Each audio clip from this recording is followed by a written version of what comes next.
Magandang umaga mga bata. Ako ang iyong guro ngayon sa Araling Panlipunan. Ako si Ma'am Monica Augusta. Maaari bang tumayo ang lahat para sa pagdarasal? Ang ngalan ng Ama, ng Anak, ng Espiritu Santo. Amen. Bago umupo ang lahat, pwede bang pakipulot muna ng mga basura sa ilalim ng inyong lamisa? At pakitapon sa tamang basurahan. Okay? Umupo na ang lahat. Mga bata, mayroong pagliban ngayon sa ating klase. Mabuti naman at wala. Kumpleto kayo ngayong araw. Okay, mga bata, bago tayo magsimula, ay nais ko munang sabihin sa inyo ang ating mga panuntunan sa oras ng klase. Ang mga sunod-sunod ay ang mga dapat sundin ng mga mag-aaral sa oras ng klase.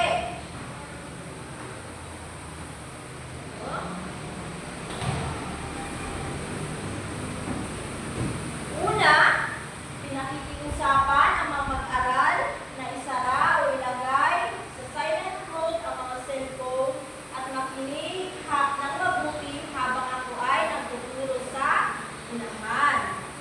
Pangalawa, kung nais magtanong o sumagot sa guro, ay magtaas lamang ng kamay.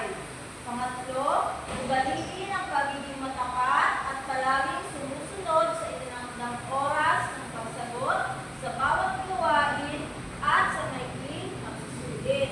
At pang-apat, maging maayos sa pakikitungo sa mapipiling kapareha o kagrupo at pantay-pantay na pakikitungo sa bawat isa. Mga bata, naintindihan niyo ba ang ating panuntunan sa oras ng klase? Magaling! Ngayon, bago tayo lumako sa ating aralin, ay nais ko muna kayong tanungin sa ating napag-aralan kahapon. Ano-ano na nga ang mga katangiang kultural ng inyong lalawigan? Magaling! Tanyag na pagkain, sining, tradisyon, o pagdiriwang. Mahusay at naalala niyo pa ang ating napag-aralan kahapon. Ngayon, mayroon akong larawan na ipapakita sa inyo. Tingnan ninyo mabuti ang larawan kung anong uri ng hanap buhay ang makikita sa larawan. Unang larawan. Sa tingin ninyo, ano kaya iyan? Magaling. Yan ay isang pangungina. Pangalawang larawan. Ano kayang uri ng hanap buhay yan? Magaling. Yan ay isang pangingisda. At pangatlong larawan. Ano kaya yan sa tingin ninyo? Magaling. Yan ay isang uri ng pagsasaka. Pang-apat na larawan. Magaling. Yan ay isang uri na pagpapanday. Okay. Siguro ay may idea na kayo kung tungkol saan ang ating pag-aaralan ngayong araw. Tama. Ang ating pag-aaralan ngayon ay tungkol sa kapaligiran at ikinabubuhay sa kalalawigan ng kinabibilangang milyon. Pero bago tayo magsimula, ay magkaroon muna tayo ng unang activity. Ito ay ang tinatawag na Jumble Boards. Okay, handa na ba ang lahat? Okay.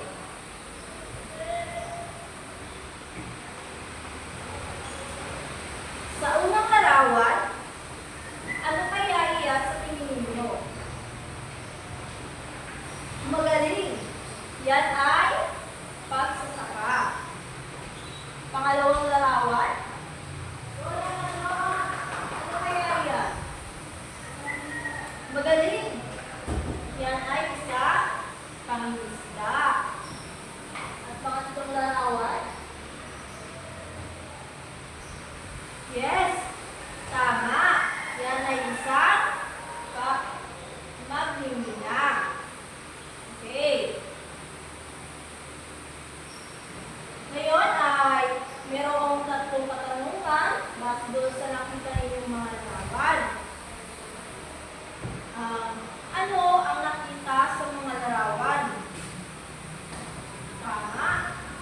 Yun ay iba't ibang uri ng hanap buhay. Ano-anong uri ng hanap buhay ang makikita sa larawan? Tama. Merong mangingisda, magsasaka, at magbubunga. Mayroon bang ganitong uri ng hanap buhay sa inyong lugar? Magaling! Mga bata, ang bawat lalawigan ay may kanya-kanyang uri ng anong kapaligiran. Ngunit, ito ay dahil dito, meron din silang magkakaibang kinabubuhay. Ang nasa tabing dagat ay pangingislang hanap buhay. Ang nasa kapatagan naman ay magsasaka. At ang mga nasa kabundukan naman ay pagmimina. Ano-ano ang uri ng kapaligiran sa inyong lugar? Kung kayo'y tatanungin.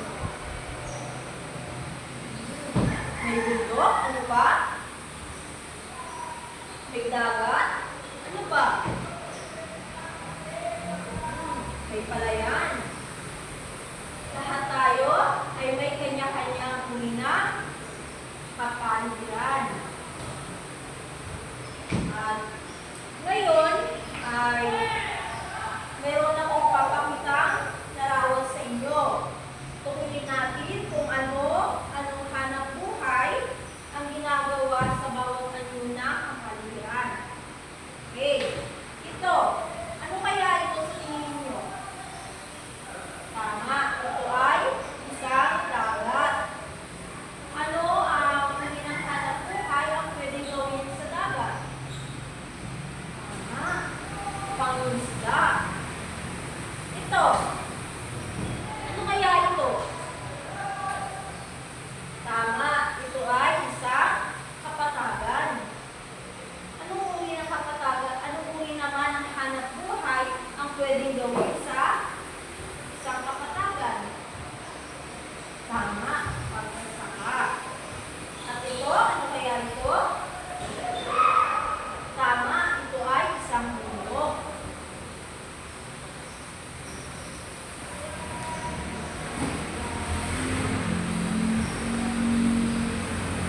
Ngayon ay pagmasdan ninyo mabuti ang mga larawan. Ituloy ninyo kung nasaan ang magsasaka. Magaling! Nasaan naman ang mangingisda? Magaling! Ngayon ay base doon sa pinakita kong larawan, ano ang gamit niya sa pangingisda? Kung natandaan niyo yung larawan na aking pinakita, ano yung gamit niya sa pangingisda? Magaling. Lambat. Ano naman ang gamit ng magsasaka sa bukid? Magaling. Halabang at araro. Eh, sa tingin ninyo, yung minero, saan kaya siya nagtatrabaho? Tama. Sa kabundukan. Mga bata, kung kayo ay nakatira sa isang malapit sa dagat, ano kaya uri ng hanap buhay ang pwede niyo gawin para makatulong kayo sa inyong pamilya? Mangisda, ano pa? Tama. Kasi ang karamihan lang naman na pwedeng hanap buhay kung kayo ay nakatira sa isang malapit sa dagat ay mangisda. Kung kayo naman ay nasa kabundukan, ano ang hanap buhay ang maaaring nyo gawin? Tama. Magtanim ng palay, magtanim ng gulay. Ang dami pwedeng gawin pagkakitaan kapag kayo ay nakatira sa kabundukan. Diba? Mahusay mga bata sa